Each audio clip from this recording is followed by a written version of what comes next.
학자들은 왼쪽 뇌가 발달한 사람은 지능 지수가 높고 오른쪽 뇌가 발달한 사람은 감성 지수가 높다, 이렇게 말을 합니다. 그래서 왼쪽 뇌가 발달된 사람은 논리적이고 합리적인 두 뇌의 소유자로 교수나 과학자로 나가면 훌륭한 인생을 살 수가 있고, 오른쪽 뇌가 발달한 사람은 감성이 풍부하고 설명을 잘 하기 때문에 예술가로 나가면 성공할 수 있다, 이렇게 말을 하고 있습니다. 그러나 이 학자들이 놓친 것이 하나 있습니다. 인간에게는 영성이라고 하는 것이 있습니다. 지능지수와 감성지수가 그 사람의 삶에 어느 정도의 영향은 주지만 온전한 영성이 없다고 한다면 지능지수, 감성지수가 아무리 높아도 소용이 없습니다. 왜냐하면 그 지능과 그 감성이 쓸데없는 곳, 악한 곳에 쓰여질 수도 있기 때문입니다. 따라서 이 두 가지 지수의 가치는 영성지수에 의해서 결정된다 하는 것입니다. 이것은 인간과 짐승을 구분하는 기준이기도 합니다. 침팬지나 원숭이는 지능이 50, 60 되는 그런 경우도 있습니다. 또 감성도 있어서 새끼가 죽는다든가 새끼가 다른 곳으로 팔려가기나 하면 눈물을 흘리기도 합니다. 사람보다 열등하고 정도의 차이는 있지만 동물에게도 분명히 지능과 감성은 있습니다. 그러나 동물에게는 영성은 없습니다. 영성은 오직 하나님의 형상을 따라 지음받은 인간에게만 있는 고유한 것입니다. 그런데 많은 사람들이 이런 영성이 있다고 하는 사실을 알지 못한 채 영성에 대해서는 눈을 감고 있고 영성에 대해서는 잠든 채로 살아가고 있다 하는 것입니다. 하나님을 알고 믿는 사람은 그 영성이 하나님을 향해 있는 사람입니다. 그러나 그 영성이 악한 영을 향해서 열려 있는 사람도 있습니다. 따라서 사람은 영성을 인정하지 않아서 그 영성이 잠들어 있든지, 그 영성이 하나님을 향하여서 열려 있든지, 아니면 그 영성이 사탄을 향하여 악을 향하여 열려 있든지 셋 중에 하나입니다. 우리가 잘 알고 있는 한국 지성인들의 대표격으로 무신론자를 대변했던 이어령 교수가 육신의 질병으로 극심한 고통 속에서도 흔들리지 않고 하나님을 굳건하게 의지하며 신앙 고백을 하던 딸을 통해서 지성으로 똘똘 뭉쳐있던 자신이 하나님을 알게 되었다고 말을 합니다.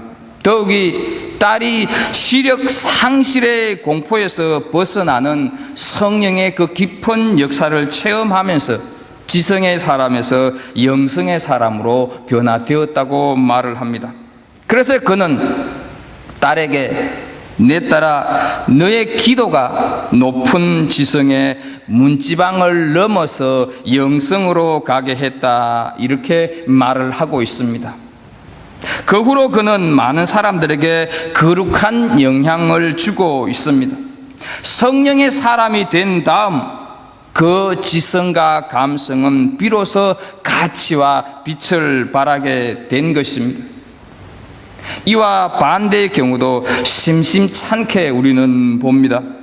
학식이 높은 분들, 사회적으로 아주 존경받는 분들이 악의 영에 사로잡혀 있는 것을 보기도 합니다. 한때 어떤 대그룹의 CEO는 직원들을 평가함에 있어서 점쟁이를 옆에 두고 그 점쟁이가 관상을 보고 그 관상을 말한 것에 따라서 그 사람의 성진을 결정하거나 탈락시키기도 했습니다. 박사나 과학자들 중에서도 악의 영과 교통하고 악령의 세계와 접하여서 도움을 받고 살아가는 점쟁이들 앞에서 자신의 인생을 물어보는 어리석은 사람들, 악의 영의 포로가 된 사람들이 많이 있습니다.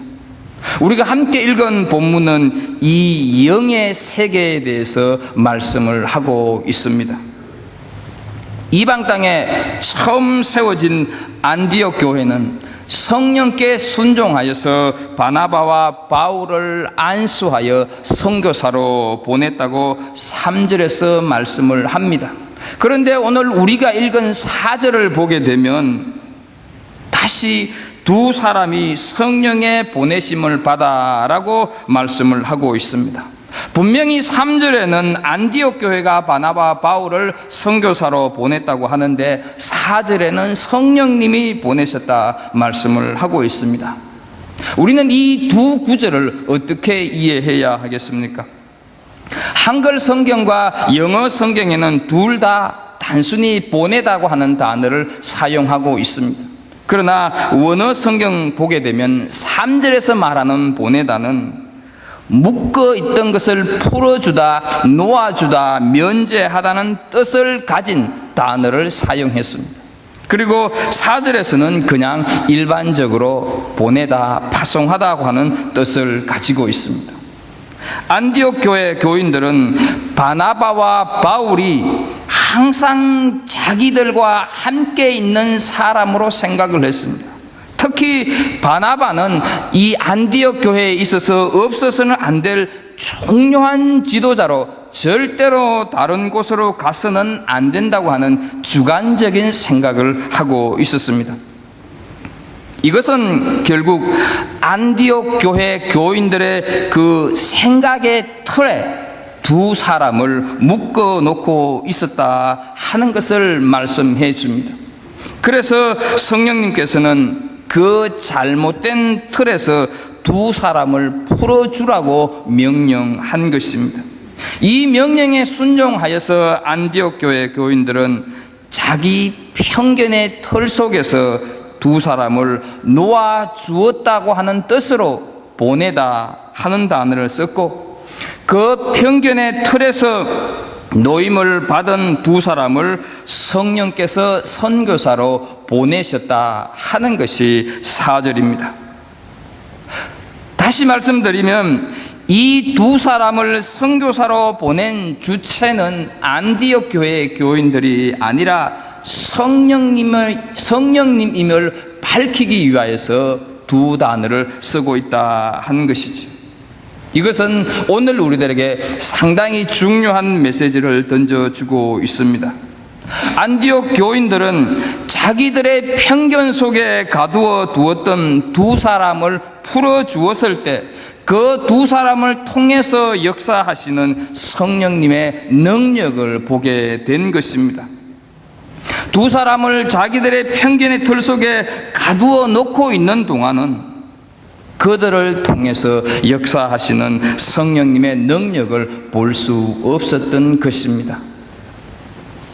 대부분의 사람들은 상대방과 이야기를 할 때 상대방의 이야기를 잘 듣는 것 같지만 사실은 듣지 않습니다. 상대방의 말에 대한 자기의 주관적인 해석과 이미지만 받아들이고 기억합니다. 또 제3자의 말에 따라서 한 번도 자신이 만나본 적이 없는 사람들을 인위적으로 속단해 버립니다. 이처럼 많은 사람들은 자신이 직접 만났거나 혹은 간접적으로 아는 대부분의 사람들을 자기 편견의 우물 속에 가두어 놓고 살아가고 있습니다. 이런 사람들 사이에는 오해가 오해에서 계속해서 꼬리를 물고 갈등과 대립이 멈추지 않습니다. 참된 그리스도인은 자기 편견의 감옥 속에 넣어두었던 사람들 또는 그 어떤 사건들을 과감히 풀어주는 사람이 참된 그리스도인입니다. 그때 성령께서는 나만을 통해서 역사하시는 것이 아니라 노임을 받은 타인을 통해서도 더 큰 역사를 하십니다.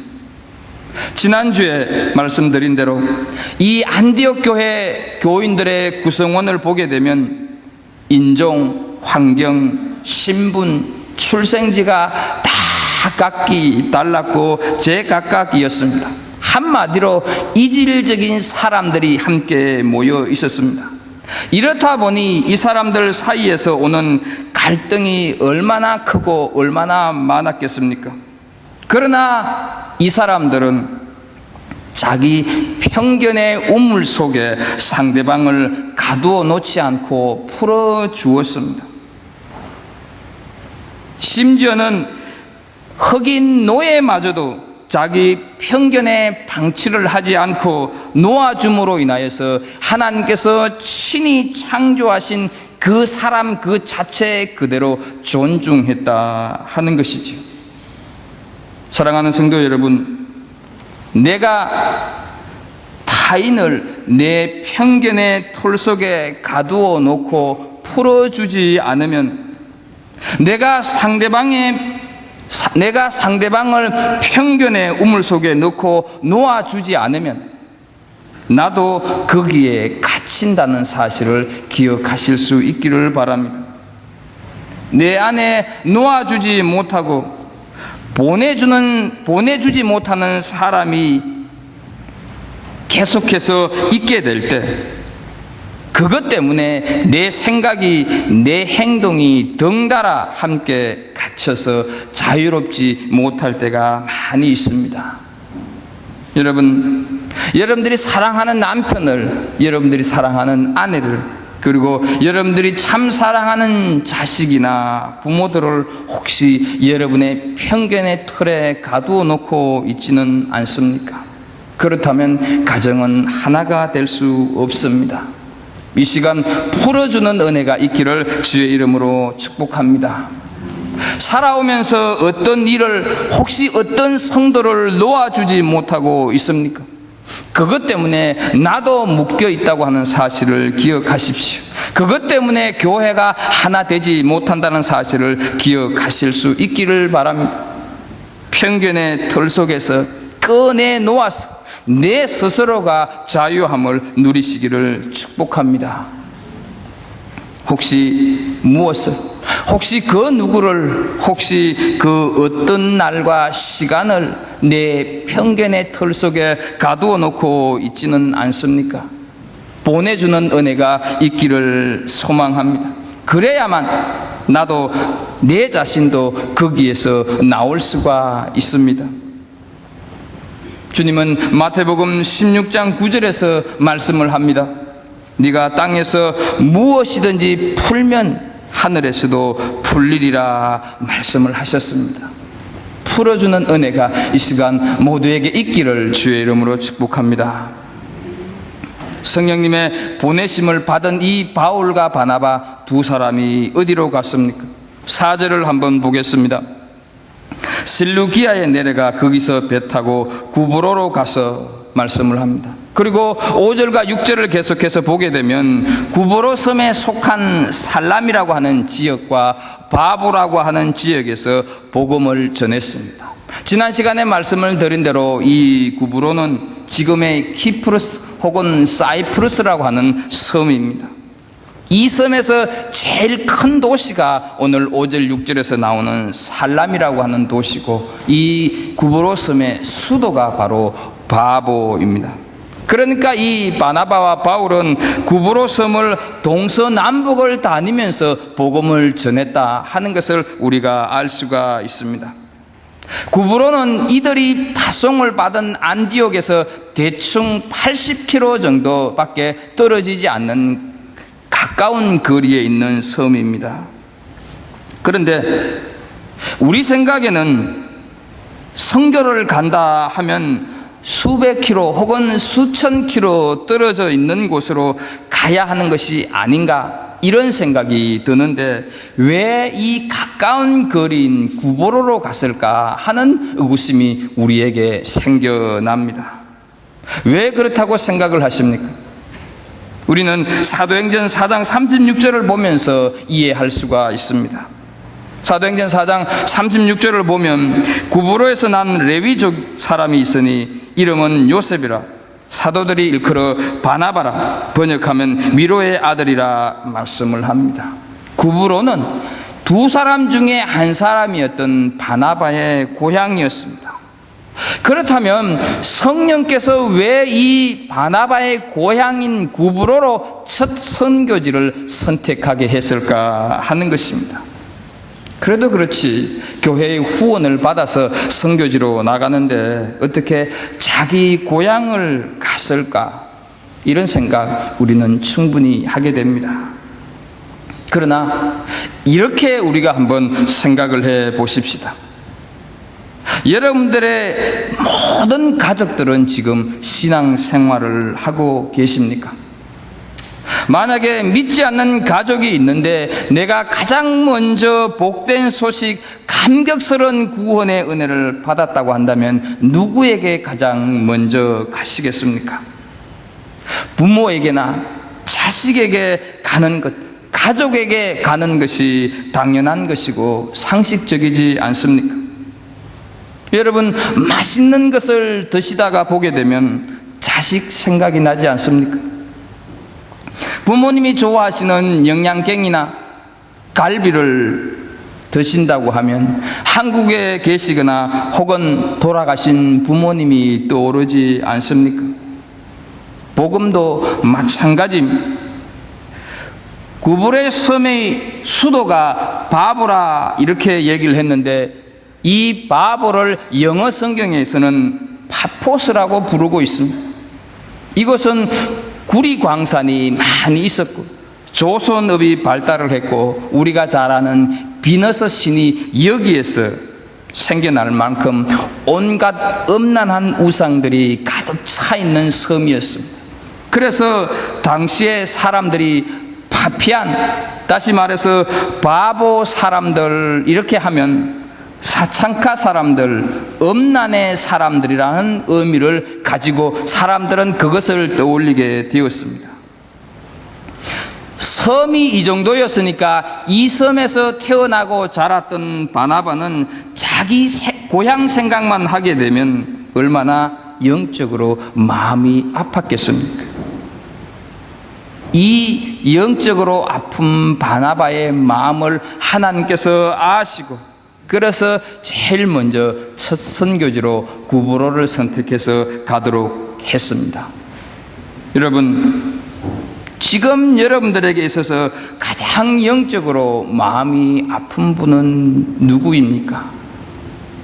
저는 저희 가족 중에서 둘째 형님이 떠오릅니다. 둘째 형님이 지난 금요일 해갑을 맞았는데 아직 예수님을 믿지 않습니다. 바람에 흔들리는 갈대처럼 믿을 듯 하면서 믿지 않고 있습니다. 아마 여러분들 가운데서도 이런 가족이 있을 것입니다.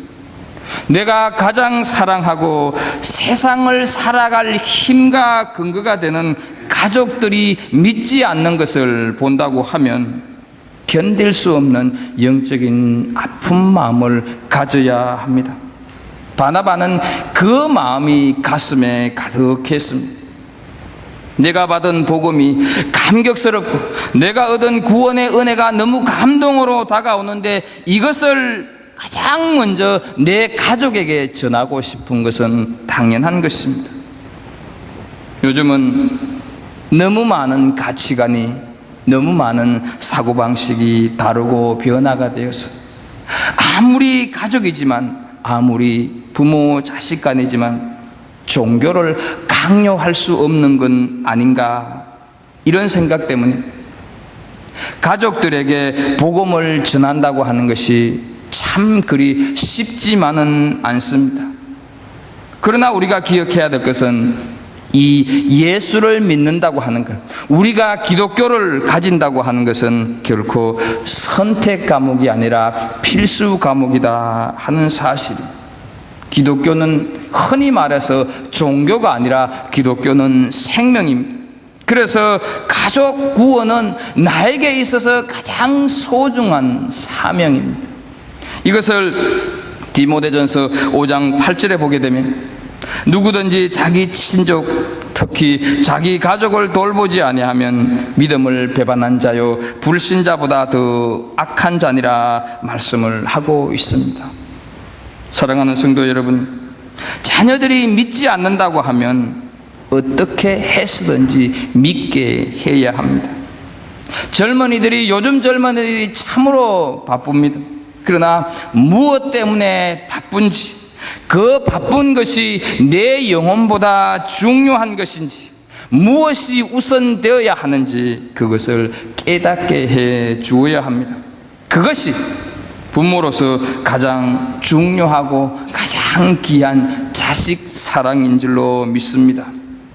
바나바가 가졌던 영적인 아픔이 오늘 이 시간 우리 모두에게 있기를 주의 이름으로 축복합니다.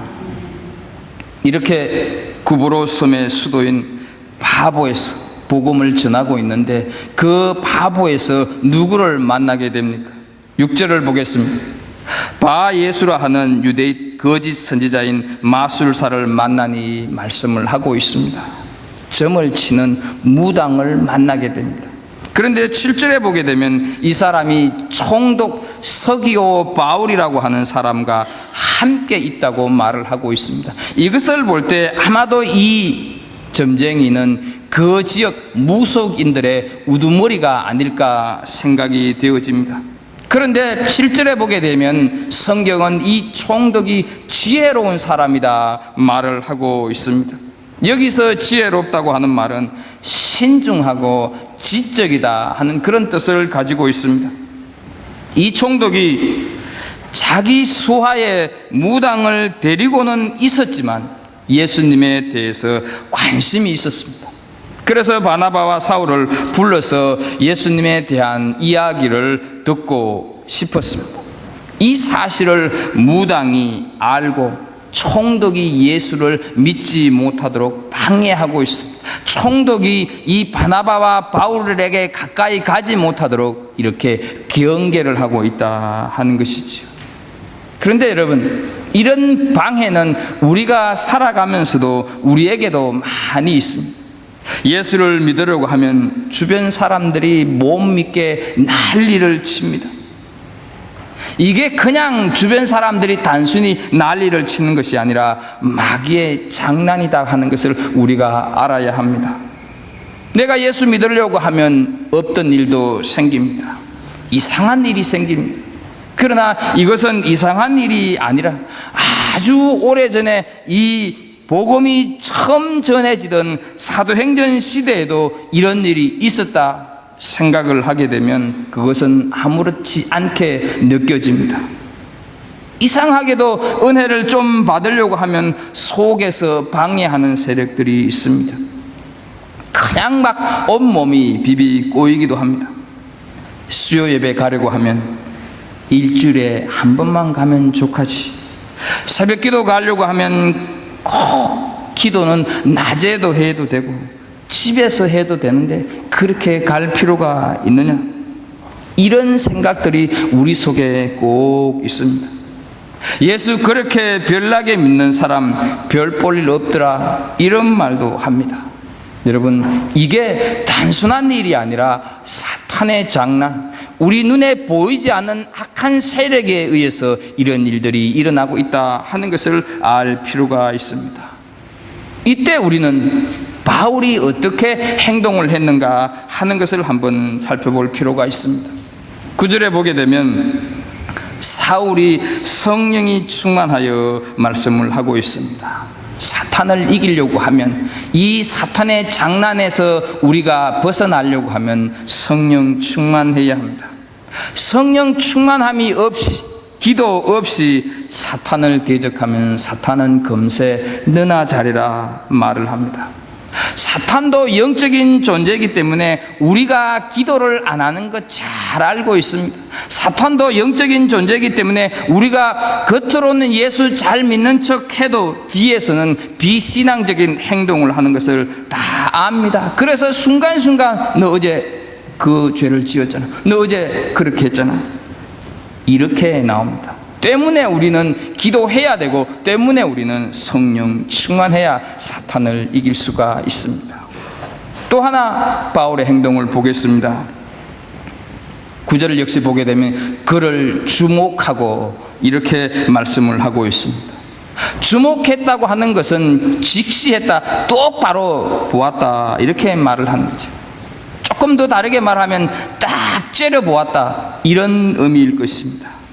눈을 부릅뜨고 싸우겠다고 하는 의지가 내 안에 있어야 합니다. 제가 아는 어느 목사님이, 이분이 어렸을 때 아주 가까운 분 중에 무당이 있었다고 합니다.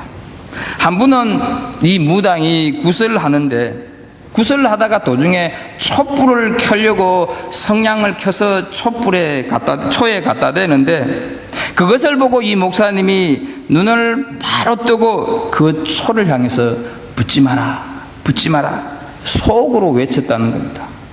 그랬더니 아무리 불을 붙이려고 해도 붙지 않으니까 이 무당이 주위를 쭉 이렇게 둘러보더니, 야, 너 나가!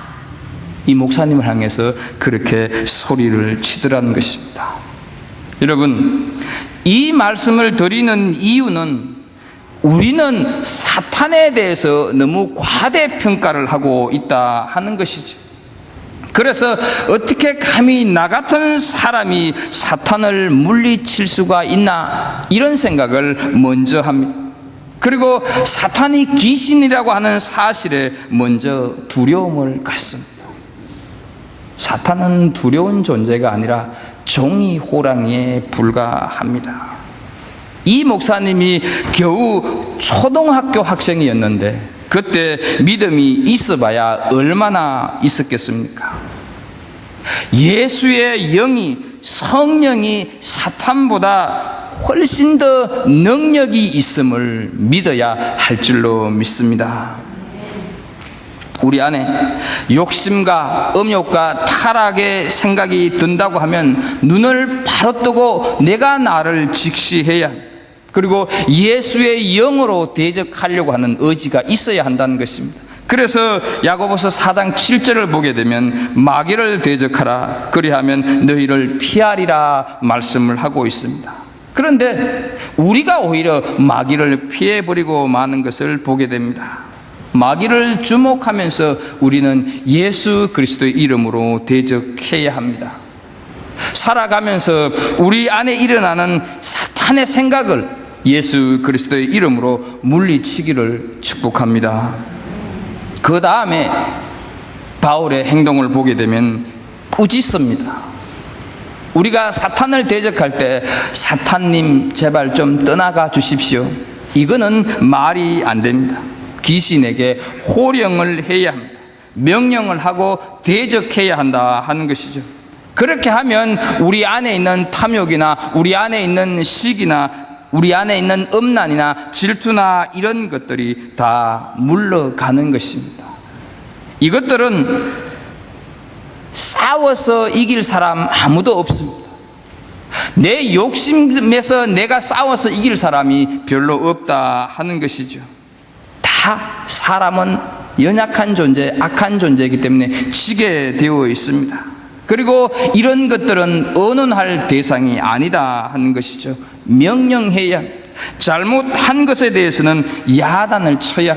사울이 지금 이 사탄에 대해서 야단을 치고 있는 것을 보게 됩니다. 그래서 10절을 보면 너는 계계와 악행이 가득한 자다, 너는 마귀의 자식이다, 너는 의의 원수다 말을 하고 있습니다. 사탄아, 주의 바른 길을 굽게 하기를 거치지 않겠느냐, 거칠지어다, 이렇게 선포를 하고 있습니다. 오늘 우리도 늘 나를 향해서 내가 예수 그리스도 이름으로 명령할 필요가 있습니다. 내 안에 들어오려고 하는 악한 사탄의 생각들, 더러운 귀신의 생각들은 물러갈지어다, 이렇게 외치면서 하루하루를 살아가야 합니다. 마귀의 세력들을 묶지 않으면 내가 그 마귀에 묶여서 그 마귀의 종 노릇을 할 수밖에 없다 하는 것입니다. 마지막으로 사울의 행동을 보게 되면 저주합니다. 11절을 보게 되면 눈이 멀지어다 했을 때 즉시 이 사람의 눈이 멀어버렸습니다. 참 감사한 것은 죽을지어다 이렇게 말을 하지 않았다는 것입니다. 이때 이 사울이 죽을지어다 했으면 이 사람은 아마 죽었을 것입니다. 이 사실을 보고 총독이 예수를 믿게 됩니다. 총독이 예수를 믿게 되었을 때 우리가 그 파급 효과가 얼마나 컸는가 하는 것을 짐작할 수가 있습니다. 사랑하는 성도 여러분, 왜 하나님은 첫 선교지에서 무당을 만나게 하셨을까 하는 것입니다. 신앙은 결코 혈과 육의 싸움이 아니라 영적인 싸움이라는 것을 알게 하기 위함입니다.